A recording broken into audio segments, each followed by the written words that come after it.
C'est une véritable cause nationale qui vient d'être débattue ici à travers la présentation de cette stratégie nationale de développement SND 2020-2030 présentée ici à l'hôtel Hilton, une cause nationale qui vise ici à donner le nouveau cap, un cap qui devrait avoir l'économie camerounaise. Je vous propose donc de prendre cet extrait de celui-là même qui est au centre de ce nouveau concept, de ce nouveau processus de développement du Cameroun, le ministre Alamine Ousmane, ministre de l'économie, de la planification et de l'aménagement du territoire. En 2009-2019, le Cameroun a pu engranger un taux de croissance moyen de 4,6%.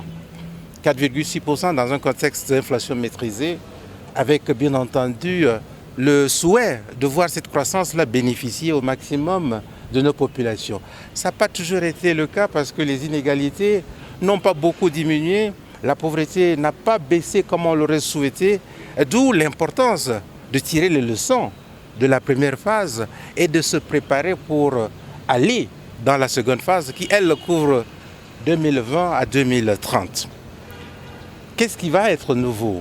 Ce sont les piliers stratégiques qui constituent la SND 30 pour cette nouvelle période. Une mobilisation tout azimut ici à l'hôtel Hilton de Yaoundé. Ils sont venus de tous les secteurs d'activité, mais certainement le secteur privé, les institutions publiques, mais davantage la société civile pour davantage étoffer ce processus qui vise à faire de la SND 30 une mobilisation de tous les acteurs de la société. Je vous propose de prendre ces éléments de quelques acteurs de la société civile, mais aussi du monde de la finance qui ont essayé de donner leurs arguments, mais surtout qui ont proposé quelques pistes de solutions pour permettre à ce processus d'être mis en place à l'horizon 2030. Vous avez présenté la continuité du DSE, dont il n'y a pas de rupture fondamentale entre le DSE et la stratégie nationale de développement.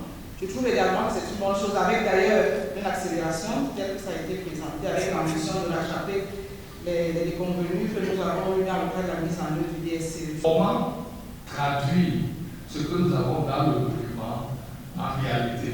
Et pour moi, c'est là que se situe le plus grand défi.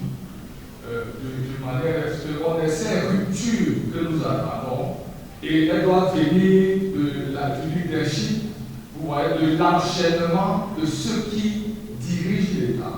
Avec un taux de croissance de 8% qui devrait être élaboré entre 2020 et 2030, c'est tout à fait un geste qui devrait être fait par toutes les populations camerounaises.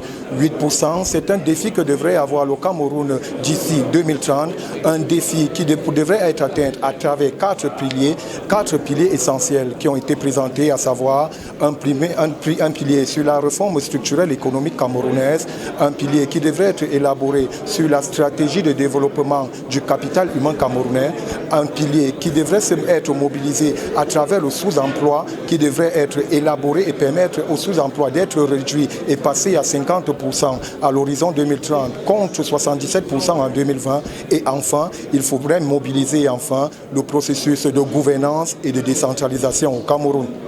Depuis le couloir des salles Bouma A, B et C de l'hôtel Hilton, Placide Mvongo, Brice Golzo pour EFI.